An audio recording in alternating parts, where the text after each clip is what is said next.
Okay, good day mga ka-Airsoft, good day mga kabigman. Walang katulad, gamit ay legit, laging panalo pagsukat. Sniper o pistol, lahat ay fire. Kami ang top airsoft provider. Big man, walang katulad, gamit ay legit, laging pagaman diditing siya. Laging may bago, laging legit. Big man rules, wag kang bitter kid. Big man, walang katulad, gamit ay legit, laging panalo pagsukat. Sniper o pistol, lahat ay fire. Kami ang top airsoft provider. Okay, hello po, good afternoon po sa inyo. Magandang araw mga ka-Airsoft ko minamahal. Ngayon po, lumabas na ang haring araw. Sumisikat na po siya, lumalabas na po siya, nagpaparamdam na po siya, no? Ngayon po, isang hapon ng review and unbox ng unit ng ating mga ka-Airsoft na ni-request sa atin. Ngayon po, kumbaga bago natin, nakasanayan natin na bago natin ipapaship yung mga unit, inila-live demo ko, no? Ibina-vlog ko para ganun na rin, para sa ating mga ka-Airsoft, meron silang guide kung paano yung tamang paggamit ng kanilang Airsoft.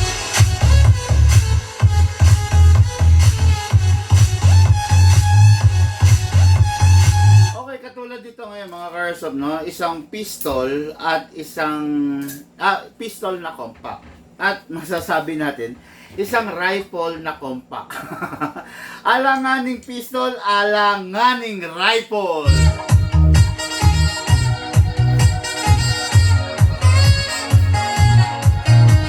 Okay, shout out, good day and good afternoon, Gilbert Bineses of San Fernando, La Union. Shout out, good day and good afternoon, James Garcia of Tacorong, Sultan Kudarat. Okay, dalawang unit para sa magkaibang tao, dalawang unit para sa magkaibang taste ng ating ka-Airsoft, no? But before anything else, mga ka-Airsoft, no, remind ko lang kayo, ganito ha. So, wag po kayo magagalit or wag po kayo magtatampo na pag nag-inquire kayo ng budget meal, wala po tayo. Okay? Wag po kayo magagalit, no? Meron po kasi dahilan kung bakit hindi na ako nagki-cater ng budget meal. Okay? Unang-una, ganito wag niyo po sana mami-misinterpret, no? Hindi po ako nagki-cater ng China budget meal kasi unang-una, ayaw ko pong sumakit ang ulo. Pangalawa po, medyo matagal na po sa larangan ng Airsoft ang Big Man. Okay? So, matagal na tayo sa larangan ng Airsoft. Sayang naman yung nabuo nating pangalan. Sayang naman yung mga nauna nating sinerbisyuhan. Kung after that, masisira lang tayo sa mga budget meal na unit. Bakit? Ang budget meal kasi na unit, mga Airsoft, tapatan po tayo, madali po siyang masira. Okay? Ngayon, ayaw ko naman po na pag bumili kayo sa akin, hindi ako makatingin sa inyo ng mata sa mata, hindi ako makatingin sa inyo ng taas noo, laging nakayoko or umiiwas ako ng tingin sa inyo dahil binentahan ko kayo ng unit na mabilis masira. Ayaw kong dumating sa puntong ganon, okay?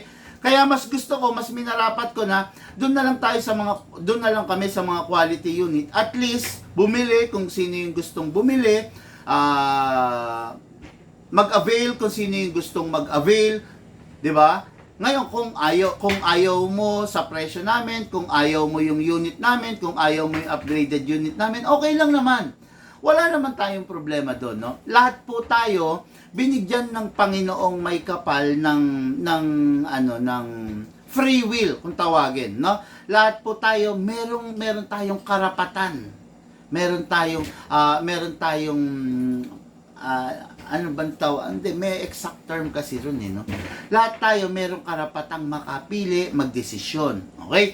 Ngayon, hindi po ito sapilitan. Hindi po ako namimilit ng unit. Kung gusto mo yung unit na upgraded, bilhin mo. 'Di ba? Kung gusto mo yung unit na walang upgrade, hanap ka, bilhin mo. Doon ka, no? Kung saan ka sasaya, doon ka, no? Hindi sa pilitan to. Halimbawa, katulad nito, no? Pumunta kayo sa iba, tapos yung unit hindi upgraded. Kung gusto mo yun, well and good. Walang problema. Walang makakapigil sa'yo, di ba? Pumunta ka kay Big Man. Yung unit is upgraded. Gusto mo yung unit na upgraded? Bilhin mo siya. Ayaw mo yung unit na upgraded? Huwag mong bilhin. Ganun lang naman po yun, no? Tatandaan po ninyo, hindi po sapilitan itong mga unit natin, no? Ito pong mga unit natin, para dun sa taong gustong mag-enjoy. Tatandaan po ninyo to, no? Yung upgrade po, inilalagay yan, ibig sabihin, mapapabuti, mas gaganda. Okay? Hindi po inilalagay yung upgrade para pumangit. Or hindi magkaroon ng added sa performance. Okay? Ang upgrade po, nilalagay yan para yung unit mas mapaganda, mas tumibay, mas tumipid, mas lumakas, mas gumanda ang performance. Hindi po ginagamit yung upgrade, yung salitang upgrade, kung yung unit pumangit ang performance. Kung yung unit sumama ang kalagayan, no? Hindi po ginagamit yung salitang upgrade doon. Kaya nga mostly ang upgrade na tinatawag is sa internals. Okay? Pag panglabas, halimbawa, naglagay ka ng scope, hindi matatawag na upgrade 'yon. Add-ons 'yon, no? Naglagay ka ng mga add-ons. Kasi yung add-ons, merong add-ons na ikakabuti dun sa unit, merong add-ons na ikakapangit. Okay? Ito. Katulad dito, ha. Halimbawa, merong kang kotse or motor. Okay?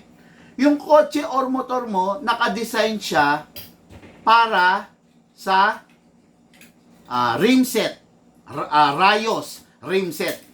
Honda Wave. Halimbawa, yan, Honda Wave, nakadesign siya para sa rim set. May mag-wheels mo. Nilagyan mo ng mag-wheels. Ano ba ang mangyayari pag nilagyan mo ng mag-wheels compared dun sa original na forma niya na rim set? Pag naka-mag-wheels yung unit, mas mabigat. Di ba? Added weight, tapos mas hirap iikot.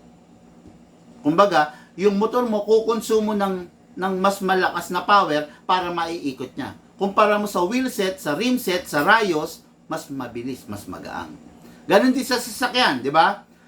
Yung sasakyan mo, bakit ganito? Bakit yung mga naka 4x4 off-road, mas gusto nila yung lightweight na magazine than the stock? Di ba? Kasi pag nagkabit ka ng lightweight, mas may added performance. Bakit yung iba, mas pinipili yung, kung 4x4, mas pinipili nila yung bakal na wheel set. Diba? Na rim set. Bakit ayaw nila yung mugs? Diba? Kasi, mas maganda ang performance nun dahil inilalaro nila yung unit nila sa rough terrain, sa mga bundok, sa mababato. Kumbaga, flexible yon. Hindi katulad ng mag wheels, matigas siya, malutong siya. Pwedeng mabasag. Di ba? Ganun yan, no? Ang upgrade, inilalagay dun sa unit para mapabuti. Mas gumanda ang performance ng nakabase sa paggagamitan mo. Okay? Hindi nilalagay ang upgrade, hindi matatawag na upgrade kung wala namang nabago or walang ikinaganda doon sa unit mo. Dire-diretso po tayo. Review and unbox. Okay, unit ng ating Kershaw, James Garcia of Tacorong, Sultan Kudarat. Walang iba kundi the staccato full steel version. Okay? Maraming staccato, maraming lumabas na budget meal staccato pero hindi full steel version. Ito, staccato, purong bakal. Kaya purong bakal. Full steel version. Okay? Sandali. Pakita natin isang model ng staccato. Nasaan ang staccato? Ayun. Okay. Ito staccato rito. This is a 5.1 staccato. Well, this is a high-end version. Mas high-end version na staccato. Kaya lang mas maliit lang siya, no? 4.3. So, this is a other version. Hindi siya bakal. Hindi siya steel. But I am not saying na pangit, pero yun nga lang, hindi siya steel. Pero this one is high-end version, steel version. Unit po ng ating airsoft, James Garcia.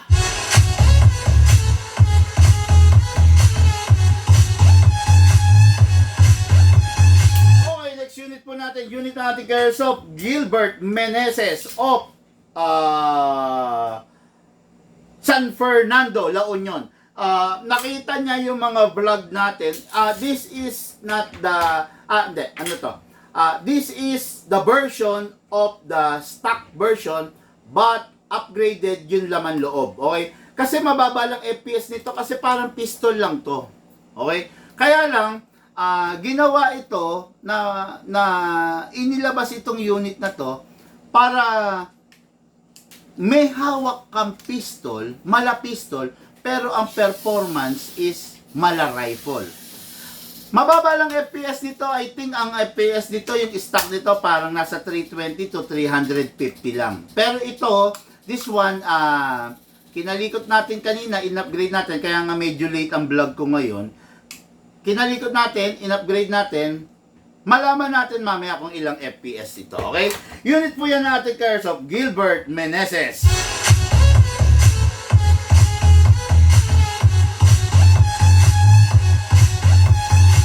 Okay, high-end po ito, hindi po to ordinaryo, hindi po to budget meal, hindi po to 10,000, hindi po to 15,000. May presyo po itong unit na to, no? Bagay po ito dun sa mga tao na naghahanap talaga ng performance. Bagay po ito dun sa mga tao talaga na merong masasabi nating may capable of buying it, no? Kasi merong mga tao na okay lang sa kanila na basta pumuputok yung unit, kahit hindi tumatama, kahit hindi accurate, masaya na sila. Pero merong mga tao na hindi nakokontento. Merong mga tao na gusto talaga perfect yung unit niya. Ito na. Ganun na.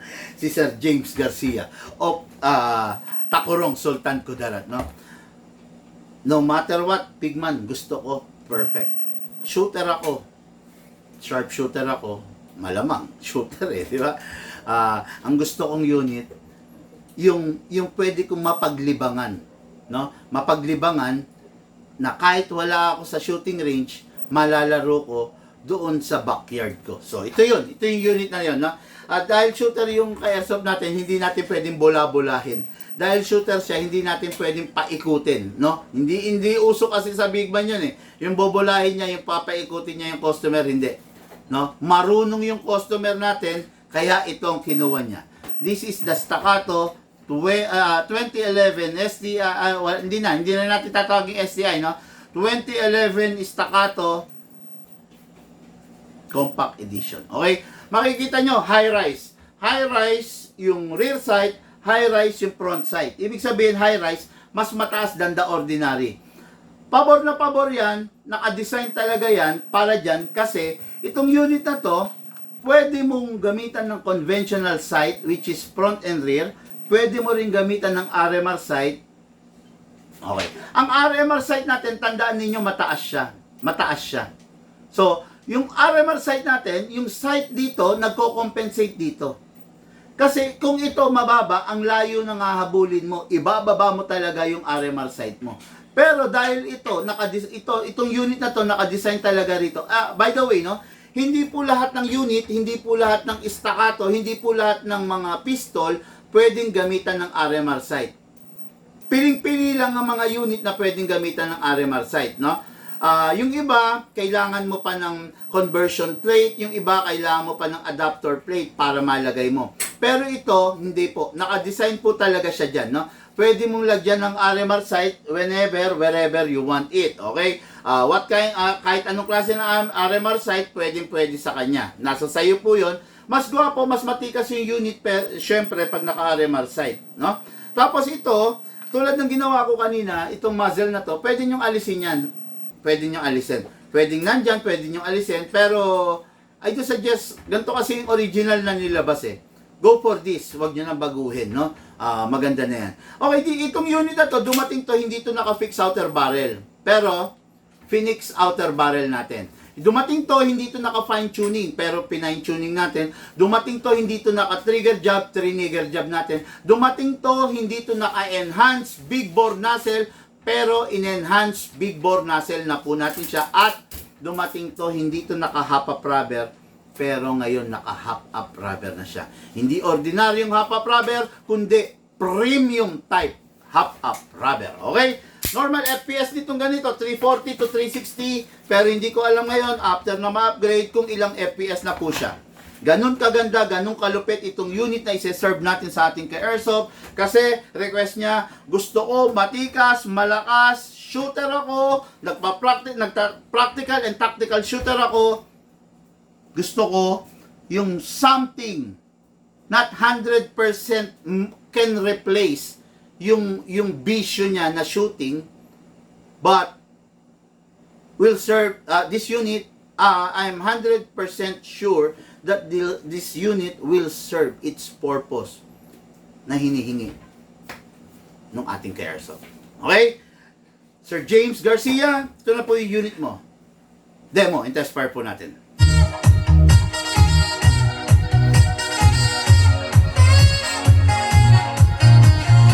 Okay, this is the magazine. Makikita nyo, high kappa magazine. Press the valve. May konting laman.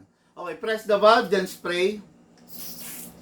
Okay, silicone oil, hindi tayo pwede magpabaya. Okay, pag nagpabaya ka sa silicone oil, kahit ilang putok lang, kawawa, sayang yung unit. Okay? Look.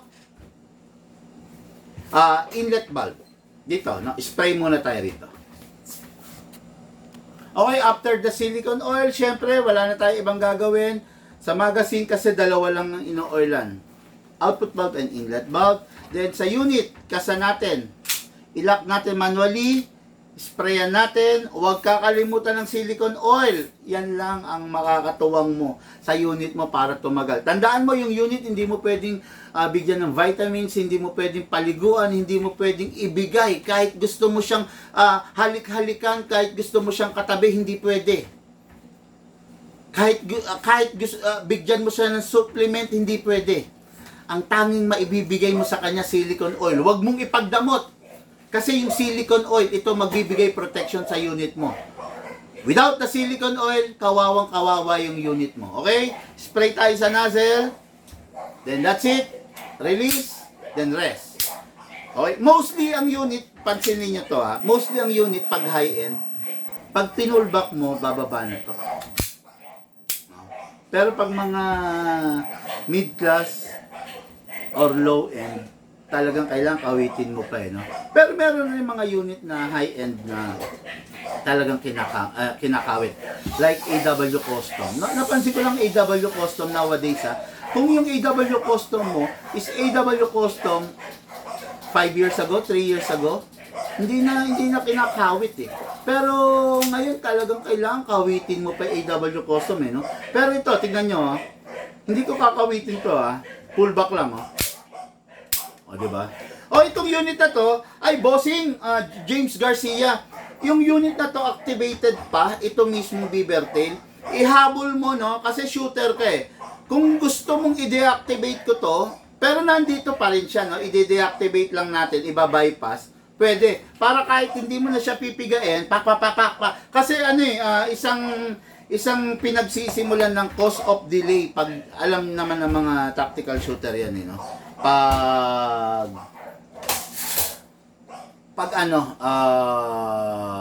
Meron pang beaver tail. Okay, lagay tayo ng ating bala, hatakin to pababa, place your right thumb here. Lagay tayo 0.20 grams, lagay tayo kahit mga 5 lang. Okay, after that, lagay tayo ng 0.30 grams. Bakit 0.30 grams?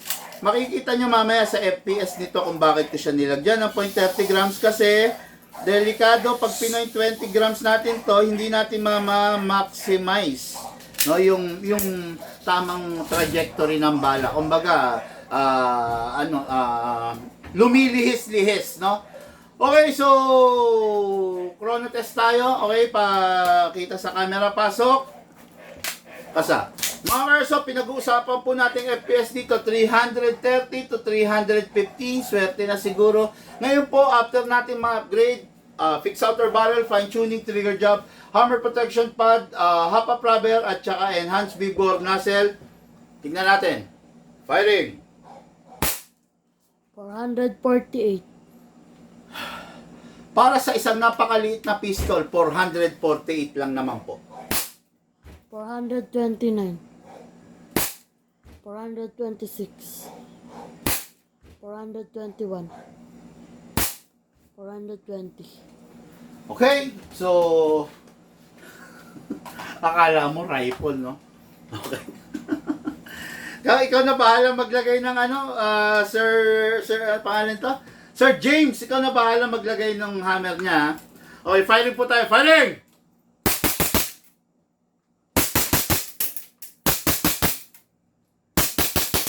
Open slide. Kasi wala na po siyang bala. Next thing to do, release the magazine, then release the slide, then rest the hammer by pressing the trigger. Unit po na to. Ready for packing and ready for shipping.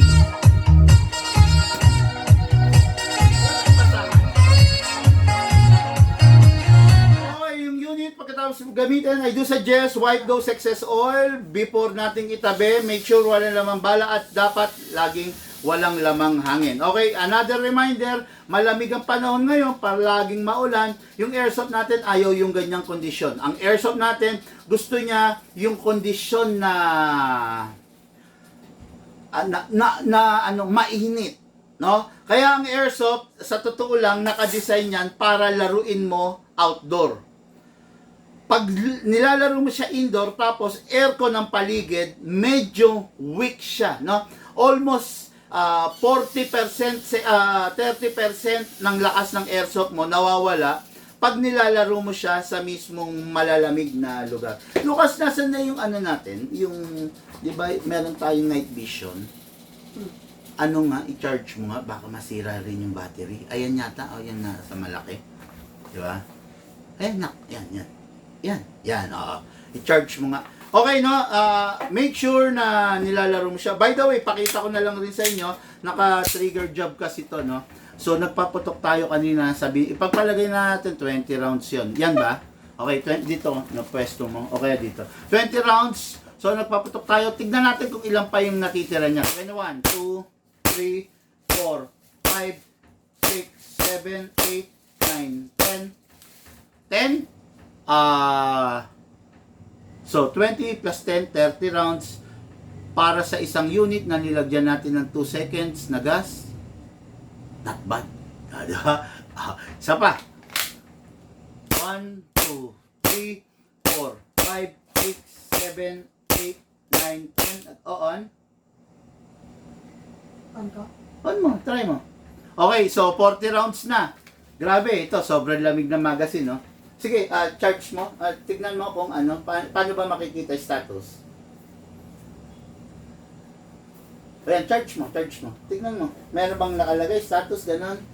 Charge mo, no? Oh, so, 40 rounds na. Another. Tignan natin kung meron pa. 1, 2, 3, 4, 5, 6, 7, 8, 9, 10. So, pumutok na ng 50 rounds sa 2 seconds of gas. Okay? Tatandaan nyo dito sa Big Man, mostly nakikita nyo 2 seconds lang tayo nagagas.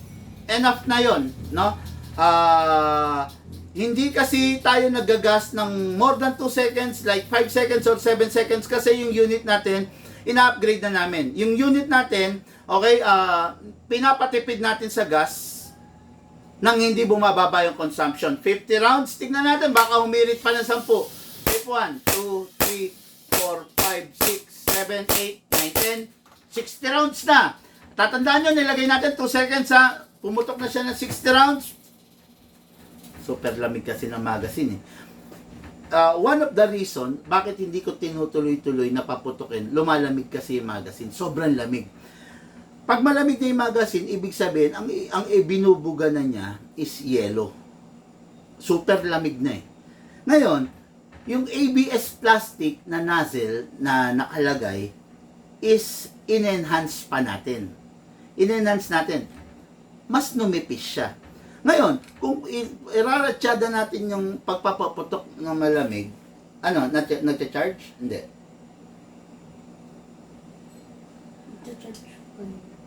Ha?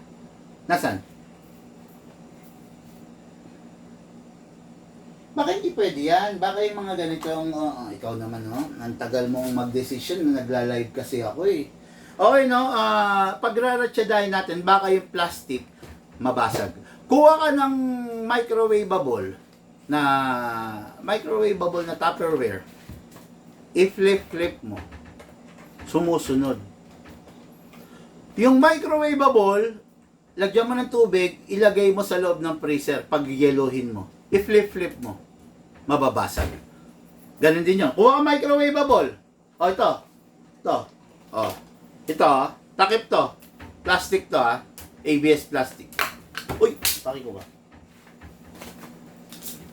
Okay? Plastic to, ha. Ngayon, tingnan nyo. Hindi mababasag yan. Okay? Subukan mong lagyan mo itong tubig, pag-yeluhin mo. Ibagsak mo or i-flip mo, mababasag. Okay, ganun rin po ang concept nung ano natin, nozzle natin, no? Subukan mo, mababasag yan. Pumutok tayo 60, 6, 1, 2, 3, 4, 5, 65 rounds para sa 2 seconds natin, not bad. Ito pong unit na to, unit na articles of James Garcia, ready for packing and ready for shipping!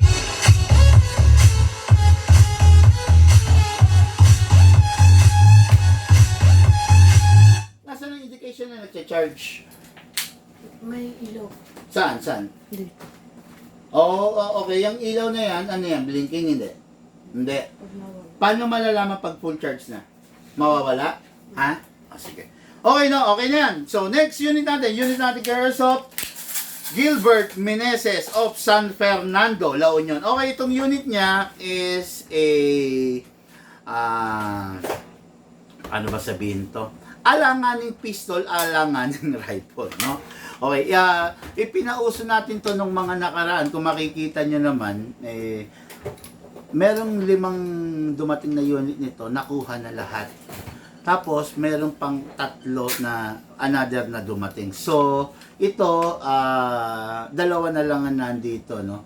So, napakaganda nito kasi pwede sa babae, pwede sa lalaki, pwede sa mga tatay natin, pwede sa mga lolo natin. Kasi full metal siya, pero hindi siya ganun kabigat kasi maiksi lang siya, wala siyang buttstock. Okay? Ngayon, magtataka kayo, meron ba niyan sa tunay? Actually, yung mga SWAT team natin, ganito ang mga ginagamit. No? Yung mga SWAT team natin, talaga namang, lumuwang. Apengya kong alin.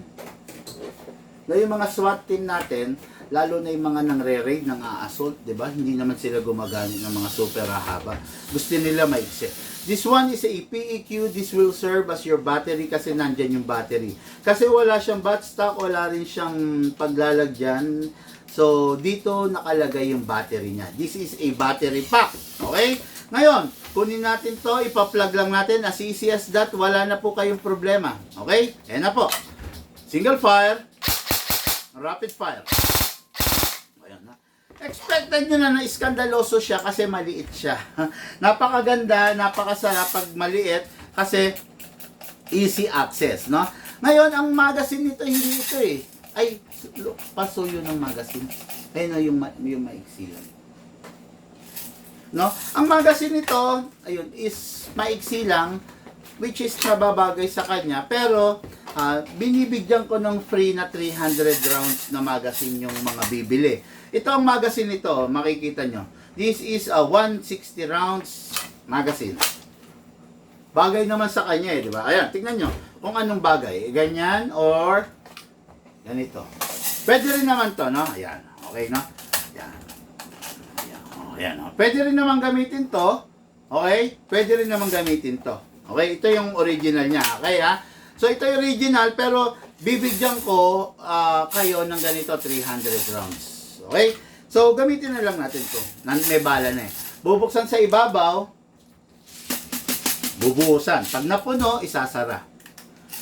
May gear sa ilalim kung tawagin, winding, kinakamot. Okay? Ngayon, pasok sa unit. Ready to fire. Make sure you heard the clicking sound. Make sure na hindi malalaglag. Wala nang kailangan ikasa. Wala nang kailangan i-access. good to go. Paglagay ng magazine, ready to fire. Firing! Unit po ng ating ka-airsoft, Gilbert Meneses, San Fernando, La Union, firing. Single fire. Ay, oh no. Sorry, tao lang. Alisin muna natin yung .30. Okay. Okay, maglagay tayo ng .20. Okay. After the .20, syempre, dali ha. Okay. Kamot ulit, syempre.